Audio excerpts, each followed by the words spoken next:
So, you've been looking for a weapon set to main anywhere winds meet, but don't know where to start. Well, I've got just the video for you. Whether you want to be a pure DPS, a devastating tank, support healer, or anything else in between, we've got many options from the 12 weapons, or better yet, martial arts, coming out with the global launch. Keep in mind that while some of these weapons have great synergies with one another, you're still absolutely free to come up with your own combinations and playstyle. Also, quick disclaimer before we proceed, it's good to know that fully maxing out the whole weapon set will be quite costly in terms of time and resources.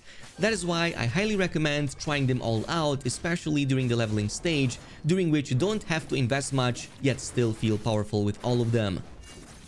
That being said, let's get started with the Nameless Sword and the Nameless Spear. I'm covering both together because you pretty much get them from very early on, and they also synergize very well with one another. And together they provide a playstyle that's very high on mobility, has very good DPS, decent survivability as well via Chi Shield and some of the stuns that the Spear provides, and it's also not too difficult to master even for new players. Plus, it has a crazy heavy charge attack via the Spear called Storm Dance that I absolutely love with the combo I'm going to show you in just a little bit. But in terms of the sword skills, both the light and the regular heavy attacks are pretty straightforward. They are both made out of a series of 4 hits that for the most part deal some pretty respectable damage. However, what's interesting about this weapon is its charged heavy skill. So if you hold down the heavy attack button, your character will instead unleash a sword energy wave towards the target. And the longer you keep that button pressed, the higher the damage and the range will be on that projectile. Besides that, we also got the martial arts called Fearless Lunge. With this, your character throws its weapon towards the targets and then proceeds to quickly dash towards it. You can pretty much follow this up with 2 more button presses, which will deal increasingly higher damage, with the final one also providing a Chi Shield that by default lasts for 3 seconds. And this shield provides complete immunity to incoming Chi damage. So not only is this great as a gap closing ability, but there's actually a strong synergy between this, the charged projectile, and also the sword morph internal art early on. So if you're still under the effect of the Chi Shield and then charge up a heavy attack, you're going to unleash 3 projectiles or energy waves instead of just 1, massively increasing your DPS from very early on. Finally, we've also got a special skill called Shadow Step, which by default, if you only press it once, you do a leap backwards and then unleash an energy wave, and if you follow up with another button press within 3 seconds, you get to sword dash towards the target once again. But if you just press it once, it actually provides a very good way of disengaging and then unleashing that energy wave with the charged heavy. Now, in terms of the Nameless Spear, it follows a similar button structure to that of the Nameless Sword, hence why it's coupling so well with it. But specifically, both the light and the regular heavy attacks are made out of 4 and 3 attack combos respectively, primarily cross slashes and stabs. But more important, on the heavy attack, the third and final hit in the chain is pretty decent at interrupting enemy attacks, so you can use that quite reliably even against the mini bosses. However, most interesting is the heavy charged attack on the weapon called Storm Dance. So with this, your character starts spinning its spear with increasingly high speeds, and as you can see, both the damage and the partial damage are absolutely insane. Plus, during that whole duration, you're completely immune to any ranged attacks. So this is also very good at protecting yourself against any bowmen or archers. Our martial arts skill is called the Qian Kun Lock, but I kinda call it the Quantum Lock. It's basically a 2-second stun that also gives 30 endurance upon usage and gives some endurance consumption reduction for about 5 seconds. So really good coupling with that charged Storm Dance ability. And finally, we have the special skill called Legion Crusher. This is just going to be a spear forward thrust attack that lets you enter unrivaled state, and this is going to couple really well with the Storm Dance, because if you are in unrivaled state, you can then unleash the Storm Spin much quicker. So in essence, you're going to want to start with Quantum Lock plus Legion Crusher, or the other way around. This is going to give you the unrivaled state, the stun, as well as endurance, and then you can follow up with the Storm Dance to absolutely shred the target to pieces. Early on, I really like the combination between these two because you can start with the Nameless Sword, go with the martial arts skill as a gap closer and to generate that Chi Shield, disengage with its special attack and then immediately unleash a 3-wave energy attack with the charge skill, then completely change directly to the Spear, which can follow up with the stun and the thrust, following up and finishing it off with the Storm Dance, which is absolutely going to shred the enemy. Like I said before, by this stage, if it's not dead, at the very least, it is going to be close to a stun state, so you can follow up with a quick finisher. So absolutely lovely to play with. That is why even in the end game, this is still going to remain a very strong combo to play with. But moving on to the next set, we have Strategic Sword with Heavenquaker Spear. However, as you're going to see in just a little bit, you don't have to combine them like the way it intends it to do. You can even break the sets and go with a completely different combo. I'm going to show you in just a little bit a combination between different weapons that still work very well. But starting with this setup, this provides lots of bleeds. This is your damage over time setup. However, this also has some very high burst because we can detonate all of those bleeds at one time. It has some decent mobility, but not quite as much as the previous. The survivability is lower. However, it will make you feel like you're playing Devil May Cry, and you also get lots of AoE and also a lot of damage buffs too if you go with the spear combo.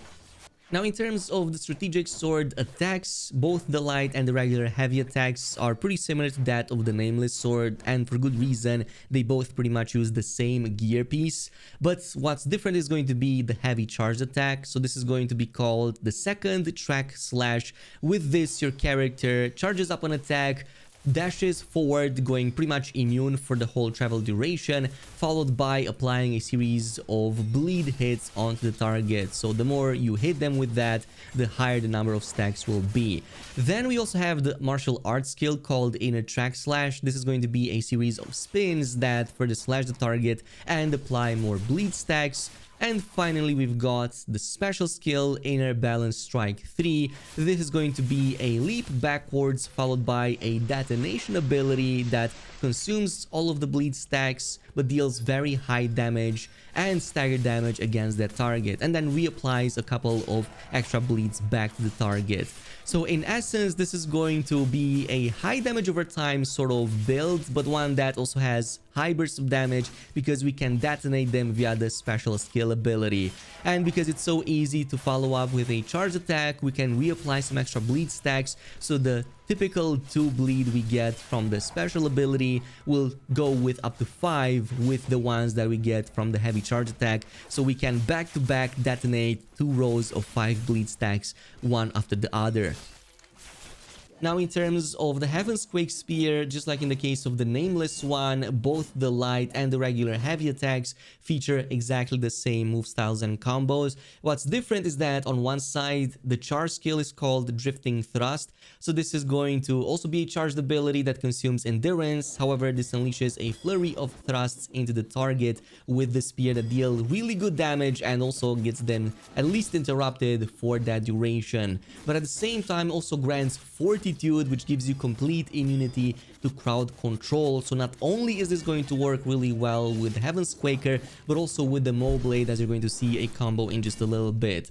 Next, we have the martial arts skill, which is called Sober Sorrow. This is going to be a series of counterclockwise spins, and the more enemies or, well, more hits you get in, the higher the damage buff provided will be by this ability. So if you only got less than 5 hits in, that's going to give you Droplet or a 10% damage increase. Tier 2 is 5 to 10 hits, gives you Spring Surge for 15%, or if you got 10 or more hits, that gives you the 3rd tier River Flow for 20% damage increase, which is going to be quite a lot.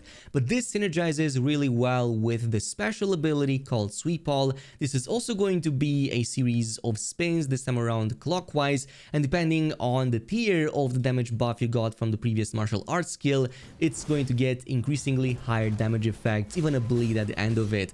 So if you only got the Droplet or 1st tier, that's going to only give it that 10% increase, 15% for the 2nd. However, if you got the full River Flow or full 10 hits with the previous skill, now you get to apply both the 20% damage increase and a stacking bleeding debuff on every enemy affected. And this is why I said you're not forced to go with the combinations that the game offers you. You can break the combos and go with your own playstyle. For example, one that I really enjoyed was the Heavenquaker Spear with the Mo Blade, which makes it so easy to apply that damage flowing river buff and get a ton of bleed stacks going AoE style. So in this case, I can start with the Mo Blade, draw as many targets I can in with its special ability, swap to the Spear, which lets me now apply a very easy 10+ hit since everybody's grouped up. So So now that I got the buff, it's very easy to then perform its special ability and now get all the bleed stacks on every single affected target, not just the damage buff. So this gives me a very nice sort of tank slash DPS damage dealer combo, at least in the leveling stage. But like I said, you're absolutely free to go with your own combos and playstyles. But speaking of being a tank, totally can be that in Where Winds Meet, and there's actually a very strong setup between Thundercry Blade and the Stormbreaker Spear this time around. I'm gonna cover both of them, but if you want very high survivability, insane stagger potential, solid single hit damage at the cost of low mobility, you pretty much get these two right here to help you with it. And we're gonna start with the Thundercry Blade, aka the Mo Blade. In this case, this is going to be a heavy hitter, and there are some interesting things about it. Both the light and the heavy attacks are actually really slow and deliberate, and they do a pretty solid job at flattening the target, especially the light attack on the final 4th hit will flatten most of the targets. Meanwhile, the heavy one has a lot of uppercut slashes that also do a great job at interrupting enemies every now and then. However, both of them also feature charged versions, and they have some key differences you should keep in mind of. So if you hold down the respective buttons, for example, the charged light attack is better at hitting multiple targets and not having to worry about missing your attacks, but at the cost of lower damage and lower posture damage. Meanwhile, if you perform a heavy charged attack instead, that's going to be more single target unless you really group up enemies in a straight line. It's also easier to miss, but the damage both to HP and to the stagger meter are much higher. Like, I was able to reach 10,000 or close to that damage even with early on level builds. And did I mention that you can also move during the charge up? You totally can on both skills, which I highly recommend to repositioning and getting a better angle to hit as many targets as you possibly can. Now, in terms of the martial arts skill, we have the Predator Shield. You can spam this relatively well. Gives you a shield that's equating to 25% of your HP for 8 seconds.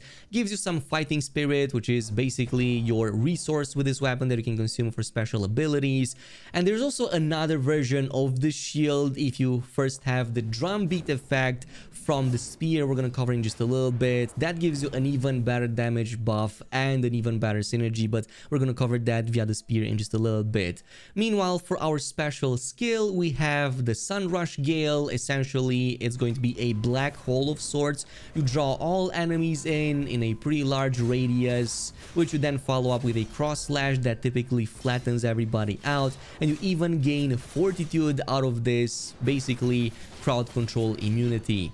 So the typical setup in this case would be starting up with a shield, which gives you the protection that you need. You go in and perform the special attack to draw all the targets in. This is also going to flatten them out most of the time. And for 5 seconds after this, all of your charge attacks are also 50% quicker. So you can follow up with a light charge or a heavy charge, whichever of these you want, to absolutely destroy all of these targets that get affected. Absolutely very devastating and fun to play with as a playstyle, especially for an Elden Ring type of player like myself.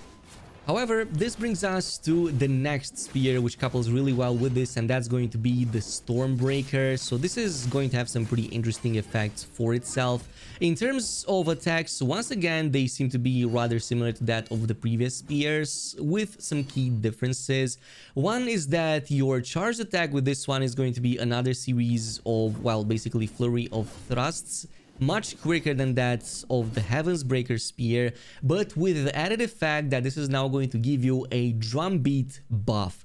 So this is pretty useful, gives a 15% damage increase to skill charge attacks and gives us some crowd control immunity. However, we can essentially double this when combined with the shield from the Mo Blade. So let me show you what I mean by that. If I were to just use the shield on its own, it only gives me the shield. Similarly, if I only were to use the heavy charge attack on the spear, I only get the 15% damage buff. However, if I start with the spear charge attack and get the drum beat effect on and then quickly switch to the Mo Blade, now you will see that my Q or the shield attack gets empowered. So if I press it while still under the effect of the drum beat, I get a stronger version of it that now also provides a 30% charged skill damage buff instead of just 15%. So as you probably realize, this is going to provide a perfect synergy with one another to unleash the highest possible amount of damage and really get those high damage numbers up against the targets. It's one of my preferred ways of playing, but there are other things that the spear can also do for you. So one of that is going to be the martial arts skill called Storm Roar. This is essentially a taunt. Yes, one of the few taunt mechanics in this game. However, this also debuffs enemies, so they deal 20% less damage against you by default, and you also gain immunity to CC. And finally, you've got a special skill, which is literally a jump, slam, flat attack that works against bosses as well. Like, very few times will bosses not get flattened by this ability, but you also apply a vulnerability debuff against them for 8 seconds, which increases all damage that they take for 8%. So the way you're going to be using this is you would typically start with the Stormbreaker Spear, get all of the taunts and the debuffs in, and make sure that you also use the heavy charge attack to get the drumbeat effect. Then immediately switch to, of course, the Mo Blade, following up with that empowered shield that now also increases your damage and gives you survivability, and then you can just draw everybody in with your special skill. Once everybody is flattened up, you can simply unleash a charged light attack against everybody, or a charged heavy depending how many are left, or if you don't want to miss any of those heavy hits, and you should see high damage numbers against everybody, and all of that payout will be definitely worth it. Like I said, it's one of my preferred ways of playing. It's definitely one of my favorite sets in the game, even from early on, and absolutely lovely to play with. Anyway, moving on, we've also got a healer setup via Panacea Fan and Soulshade Umbrella, and both of these will provide very high survivability, a lot of support, but minimal DPS, and pretty much everything else will suffer. So this is mostly for supporting your party, especially in group situations, but you can also keep one of these as an offhand during the leveling stage to greatly increase survivability. Panacea Fan being one of them has been a great offhand weapon to keep myself alive without having to resort to consuming any potions and whatnot. So we're gonna start with the Panacea Fan. In terms of damage, the only attack it has is on the light attack, so that's pretty much it, and the damage will be very low. Mostly you will use it for its healing capability, starting with the heavy attack, aka the healing skill. So this is both going to heal you or any other target you target in the UI menu, and also generate dew, which is going to be the resource you consume with this for your other special skills. Which brings us to the martial arts skill. This is going to be your AoE range healing. You put down a copy on the ground at your position, and in a large circle everybody gets healed every second. You even get a perception skill if you have max dewdrops at the end of it, so that's actually going to help quite a bit. Finally, the special ability, which is called the Light Dust After Morning Rain, is just going to be a healing over time effect. However, keep in mind that this can turn into a full resurrection if somebody in the party has been downed, of course. And the same goes in the case of the martial arts. Its sense skill or ability synergizes really well with the Soulshade Umbrella at providing a burst of healing if you don't have any of those resources consumed. So this is going to bring us to the Soulshade Umbrella, and unlike the previous weapon, this actually has some extra DPS in it as well, both via the light and the heavy attack buttons. For the light attack, like in the case of all umbrellas, it's going to be a range of projectiles that you can hit at a target. Not really high damage, but still makes you a little bit more useful. Interesting is that the final hit in the light attack chain does a very good job at interrupting enemy attacks, even the red ones, so relatively speaking, it's pretty decent at keeping enemies far away from you. For the heavy attack, we have a couple of them. We have both the regular heavy attack, which is a series of spins into the target, or the charged one, which you can hold down by keeping the button pressed. And this is going to help with something really big. This is going to help you extend the exhaustion status on the target. So just to show you an example, if I were to get this target exhausted and then hold down the charge button against it, you will see that the exhaustion meter doesn't deplete just yet. So theoretically, you can hold off the stun duration for a lot longer, time in which your other party members may have a lot more time to hit the target and squeeze in even more DPS. So this provides a ton of support. And speaking of support, the Q ability also does that. Not only is this going to be a healing, the martial arts skill also gives you and everybody else a 15% damage increase, which is really nice. Plus, it synergizes with the mystic arts of the Panacea Fan. It says here increases the mystic arts by 20%, so it helps with the healing if you have both of these at the same time. And finally, on the special skill, this is going to throw the umbrella up into the air and you're going to gain the special effect out of it, which is a healing over time, plus increases the dewdrop generation over time. So you can have this active and then switch to the Panacea Fan and continue the healing there. Your healing gets empowered by 15% and you get more dewdrop generation. And after testing this, from level 1 to 60 plus, you can literally stay in the middle of entire groups of enemies and you will not perish. Unless it's a boss encounter from the main story. You get reduced healing until you finish that off, so that may not work quite as well. But I will say survivability against everything else is just off the charts with these two. Anyway, this brings us to the higher skill ceiling section of today's video, and we have a really solid one for DPS, kind of making you feeling like a demon god of sorts, with the combo between Infernal Twin Blades and Mortal Rope Dart. So if you want really high damage, really high mobility, a really cool demon effect, plus lower survivability and maybe a little bit higher skill ceiling, this may be the one for you. So in terms of our Infernal Twin Blades, this is a really solid option even from early on. Your light attacks are a series of up to 4 hits that do one thing and one thing very well, and that is building up your Blazing Wrath, aka Karmic Flame. That is going to be your unique resource that you can then activate with the heavy attack. So you don't actually have heavy attacks with this. Instead, once that red bar atop of your Infernal Blades fully fills out, you can trigger this demon mode called Blazing Wrath, during which you get increased damage, you get a bit of lifesteal, you get complete CC immunity, a bit more speed, and a lot more critical chance and critical damage. Plus, your attacks get empowered, so now they also deal a lot more posture damage, especially if you go full in with the full 5 series of new attacks that you get that end up with a ton of damage spins basically on the sword. So it feels very satisfying to pull off.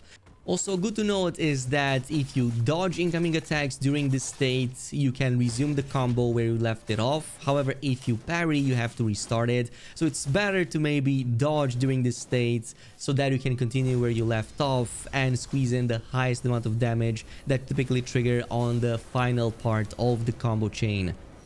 Besides this, we've got the martial arts skill called Addled Mind. This is a very good gap closer mobility tool. You can also have up to like 3 charges by default on it, and it's really great as a damage spin against the target. Those spins can be really wild and can even interrupt bosses if you use them and stack them with one another. And finally, we've got Calamity's Creed. This is just going to be another interrupt slash damage mechanic. However, it has 2 components, so if you hit the target both with the first attack and with the follow-up attack, you're going to trigger an enlightenment buff, which essentially reduces the cooldown of your martial arts skill by 3 seconds, so you can spam it a little bit more. You will want to hit targets with the second, like cross, horizontal, slash, as it helps with that, but it's also good at staggering. Like I said though, this couples really well with the Mortal Rope Dart, aka KhrazeGaming. I guess it kind of functions about the same. Its light attack is a series of swings, 4 consecutive attacks that deal light, lower DPS damage, so you're not gonna like melt enemies with it and whatnot. It does have a varied combo version, so if you use the heavy attack instead, you can hold that down, spin the blade, and then you can either use the heavy or a light follow-up, depending if you want to pull the target in or just smack it and then flat it against the ground. But that takes a little bit of time, and we're gonna instead focus on the martial arts. So one of them is going to be the Blade Bound Thread. This is going to be a scorpion pull of sorts. You trigger in the target, hit it against the ground, and this is also going to provide a debuff against them so that your special attack, the other one, will deal 50% more damage and will generate your specific resource, the Token of Gratitude, much quicker. As a result, you will need that for the special ability. Speaking of which, it's called Rodent Rampage. So with this, what you do, you throw in a bunch of, I guess, rodents into the ground. for about 10 seconds, and every time you deal light damage while those are active, they will emerge from the ground and also hit the target. And here is the cool thing about this: they will trigger on any light melee attack. So not just with the rope dart, you can even switch back to the Infernal twin blades and do the same with the much better light attacks from that one.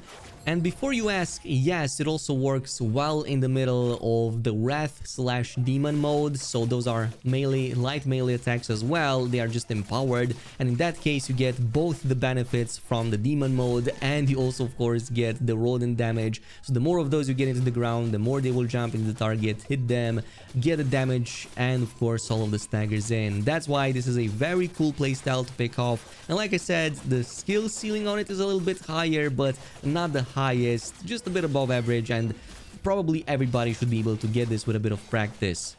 But this finally brings us to our last combo, and in my opinion, one of the most difficult to grasp out of all of them, simply because there are much more convoluted combos to pick off. But if you do manage to pull this off properly, you get some really high damage and control.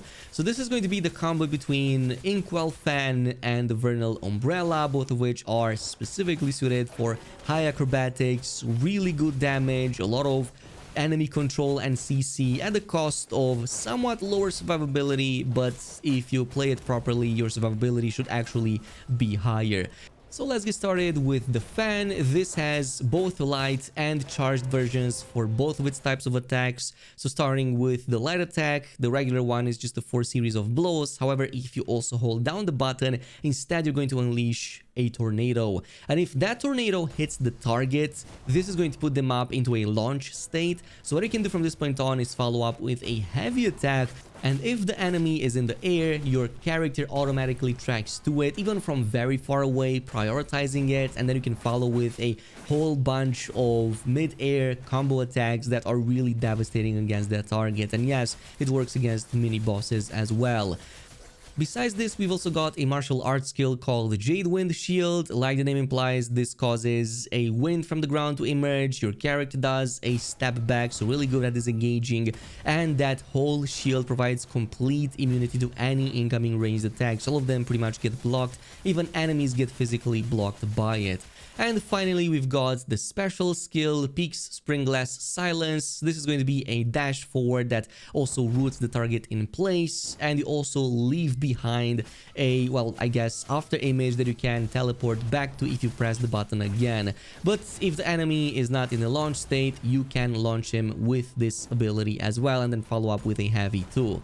Overall, a very fun playstyle, very acrobatic and also very quick, but you do have to be careful about positioning. So this is going to become an even more important factor as you attack groups of enemies. But relatively speaking, abilities with this are pretty spammy too. They are quite heavy on the stamina consumption, so do be careful about that. Finally, we've also got the Vernal Umbrella, which of all the weapons I've noticed has the highest amount of skills and combos you can trigger, both on the light and the heavy attack. So let me just show you what I mean by that. In terms of the light attack, your regular normal light attacks are going to be the same as every umbrella, just a series of 3 attacks with some extra range on them. However, if you charge up the light attack button, your character will instead jump into the air, float around, and unleash a whole series of daggers into the target that deal damage from far away. And you also accumulate your resource called blossoms in this case. But it's very useful at dealing damage out of harm's way. Besides that, we've also got our heavy attacks. Now, heavy attacks have 3 components actually. You have the regular heavy attacks, which is essentially going to be just a series of spins around, followed by a bunch of slashes, so not much to speak of here. You then also have a charged version of this. So the charged version basically lets you jump into the air, do a quick spin that deals damage below you, and if you keep it charged, you're going to pretty much empower the final attack in the chain once you're back onto the ground. So that's going to be a 360 AoE spin that hits everybody around you for some really high damage and stagger. However, this has a third component, which is going to be the varied combo. So if you do heavy light or heavy light attacks, instead you're going to follow up with these forward thrust sort of flybys, so it does have a varied combo that other weapons typically don't have that much of. That's why this also brings us to the martial arts skill. It's essentially going to be a stun, so you're going to spin around, follow up with an immobilized projectile that keeps the target in place for 3 seconds, works best against non-bosses by the way. And finally we've got the special skill. Like in the case of every other umbrella, you throw your umbrella into the air, it lingers around and it does its effect. In this case it deals damage to the target, but it also consumes those blossoms, so you do have to have them generated. But during this special skill you can switch to the other weapon if you want to and combine it with the fan, for example, while the umbrella deals damage in the background. If you also manage to put the target in an airborne state, yeah, these attacks will also cause the target to linger in the air for more, so the airborne duration gets increased, but it will consume those blossom resources, which means it won't last for too many attacks. But that pretty much concludes today's video. Do let me know in the comments which one of these combinations or other combinations you may want to create are you going to main in the full game. In the meantime, if you found this video useful, subscribing to the channel, activating that notification bell and leaving a like definitely helps me a lot. Thanks so much for watching and I'll see you in the next one.